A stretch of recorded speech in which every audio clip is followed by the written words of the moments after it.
What's going on, you guys, and welcome back to a brand new video. My name is Matt Pinella with Matt Bangs Wood, and I spent $80,000 buying this 100-year-old home, and over the last few months, I've gone crazy making this place brand new. In today's episode, I want to talk to you guys about 5 things that I've learned that you should know before remodeling your house. Now, I've spent quite a bit of time renovating this house, doing everything from the foundation down below to structural repairs on the actual floor system itself, reframing all of my interior walls, redoing all of my window openings and door openings, and more. Now, these 5 things that I share with you guys today, I've learned over the past year renovating this place, and they've cost me not only my time, but my money and my mental health. So let's get into it. Number 1, everything is going to cost more than you think and take longer than you think. In real estate and construction, we have this idea that, things can go very, very quick. And oftentimes we set unrealistic deadlines to get us to a point where we're happy. I want all these windows set by Wednesday, but it's Saturday. You haven't reframed anything and the house isn't even stripped. Probably isn't going to happen. On the subcontractor side of construction, I know for a fact that people often underestimate how long it takes to do something, and they don't account for any down days whatsoever. Myself, on this project, I planned on having a $35,000 budget and keeping it fairly simple. But here's why it got out of hand. This house is mine. It's going to be used as a vacation rental. It's going to be used as a place where I can come up with my family, so I want it to be nice.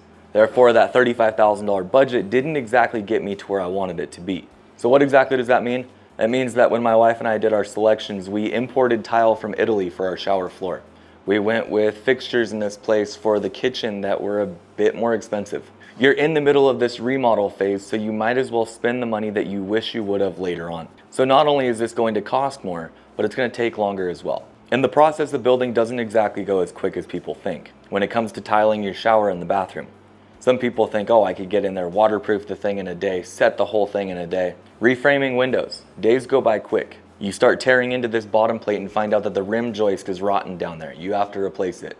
That adds to your timeline. There's been multiple times on this project where things have taken a bit longer than expected due to some unforeseen circumstance. We did the foundation all the way across the back of my house, and we're working the rest of it all the way around right now. In some areas, we're sagging a little bit lower due to structural settling than others. When it came time to lifting up these areas, it requires a lot of patience. It requires a lot of move a jack here, put a jack here, lift both up simultaneously. It doesn't go quick. So when you create your project budget, add 20 to 30% as a buffer because you will need it. And as far as the timeline goes, create a schedule from top down.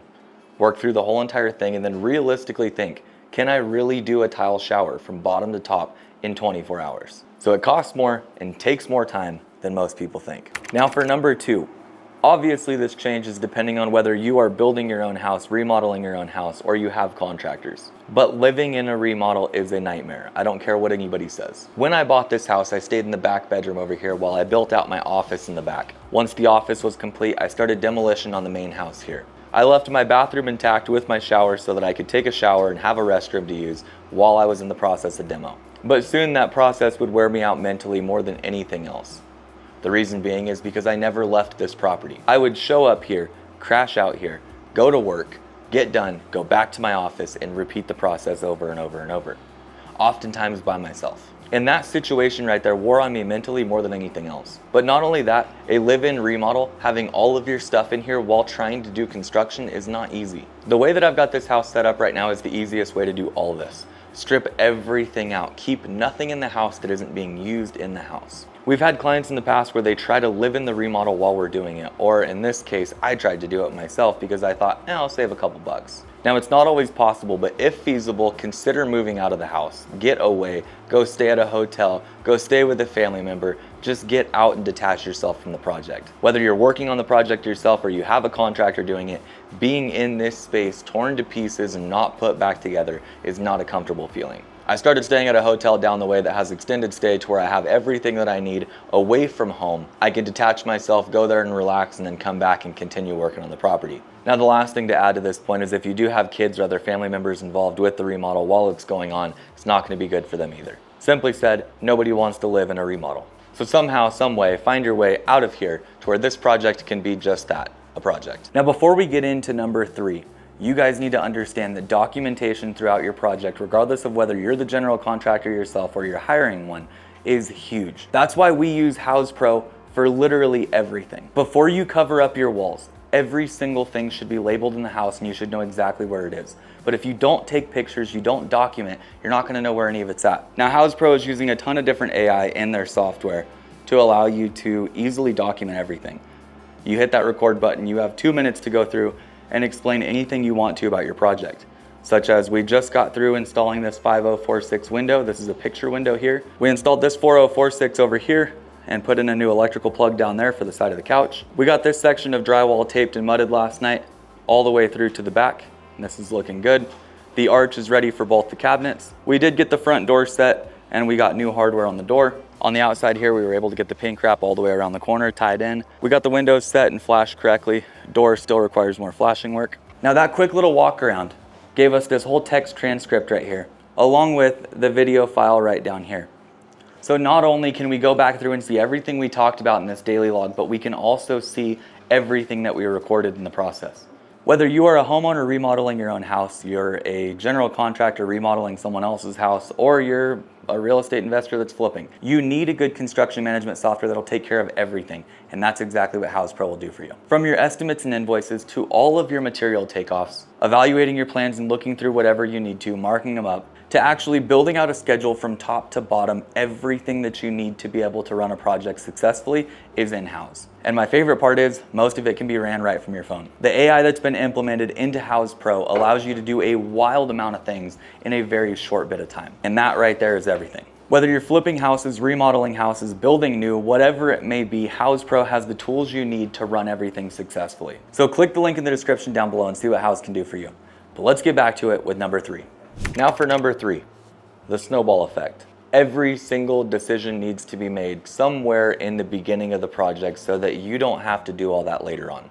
Where are your outlets going? What is your kitchen gonna lay out like? What is your bathroom setup? Do you have your windows selected, your doors selected, your hardware? All of your knobs, all of your pulls, your tile, your doorknobs, etc. should all be selected fairly early on in the process. You want to knock all this stuff out of the way early on so that you don't have to think about it when it comes time to building. If I was in this stage right here and I had no idea what I wanted to do for countertops or cabinets, it'd be a mess. This can cause massive delays in your projects because everything has a timeline. I can't just call up and order cabinets and then be here tomorrow. It takes 4 to 6 weeks. The same can be said about your finishes in the bathroom or the kitchen. Depending on how you're doing it, a lot of these items here are special order. Our tile took weeks to come in. So think about these things ahead of time, get a checklist going in the beginning of the project, and slowly work down every single thing you need. My wife designed the inside of this house from all the architectural details to the window design and more. And she had everything locked in the first month that we started here. Now over time we have made a few changes, such as the architectural changes here.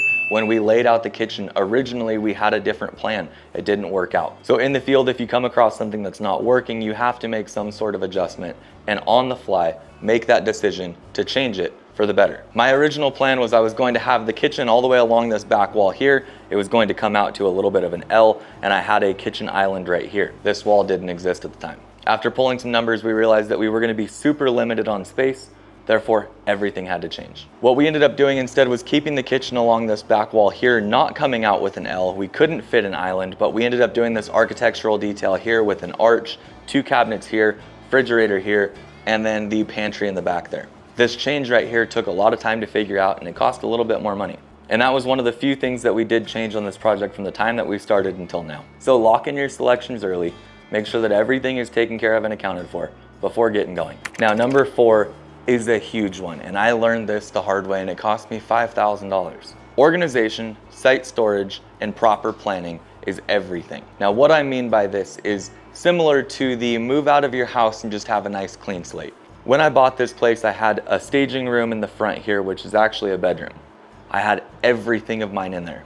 The problem is now I can't do any work in there because everything's in there. It got to a point where not only did I buy enough stuff to fill that room, but I also filled up part of the living room and the kitchen in here, and this place was a disaster. Every single remodel project should have what I'm about to show you. So behind me here is my $5,000 Connex unit that I have dropped. I think I paid a little bit over that, $5,250 or something like that. This is a 20-foot single trip box, so the outside looks great. Inside is even better. We have a nice plywood floor all the way through there. I have shelving in there. All of my tools go in there at night. Everything that I keep for the house, such as my drywall mud, my electrical boxes, my electrical wire, all of my plumbing stuff and more gets kept in here. Anything that I need to build a house, I have stored right here. Now, if you're doing a home renovation and you aren't your contractor, you will likely have this very thing except for stuffed with all of your personal belongings. I cannot emphasize to you guys enough the fact that if you were able to move everything out of your house, the construction process goes easier. Think about it this way, when you have a wide open room from start to finish, you're able to get in there and do any work you need to without issue. Whereas if you have tables or boxes set up everywhere, it's a juggling match trying to move from here to here to work here, and then move that to where you can get over to here. You don't want to do that. I tried it in the beginning of this place. It was miserable. It lost me a lot of time, and this Connex right here saved it. Throughout this remodel project, you guys have personally watched me have this house completely stripped all the way out. And at some point in time, it was a disaster. It was a mess. I had stuff everywhere. And I'll be the first to tell you that a house that looks like that is not one that you want to work in, and it doesn't go smooth. I still have tables set up with different things on them. I still have all my tools scattered throughout the back here. But when you can't walk through the house or haul material through the house without it being a pain, your remodel project is going to drag on out. So keeping a clean site is something that we do not only with remodel projects like this, but new construction as well. When we build the cabin here soon, you guys will get to see firsthand how I store everything. Keeping all of my scraps put off to the side in a pile, keeping all my material nicely organized, and keeping the site itself clean from front to back. If you want to have a successful remodel project, say you're doing it or you have contractors, in your downtime, clean the place up. Now, number 5 on our list comes down to this right here, and it's where a lot of people stress out. Funding a project like this doesn't come cheap. It's not easy.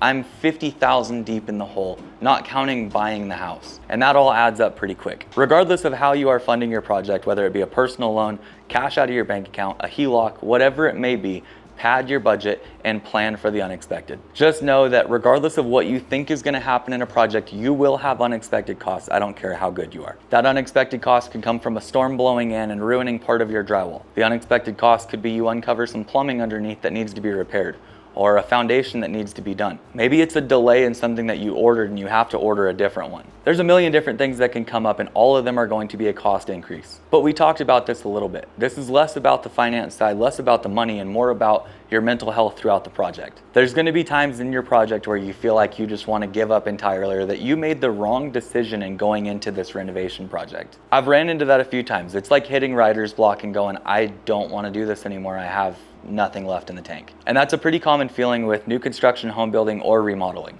What you have to remind yourself is at the end of the day, everything that you're doing is rewarding. Everything you're doing is an investment, and it all pays off. Even if I went $10,000 to $15,000 over my new budget, which is already really high, I know that this place will still make money in the case I decide to refinance.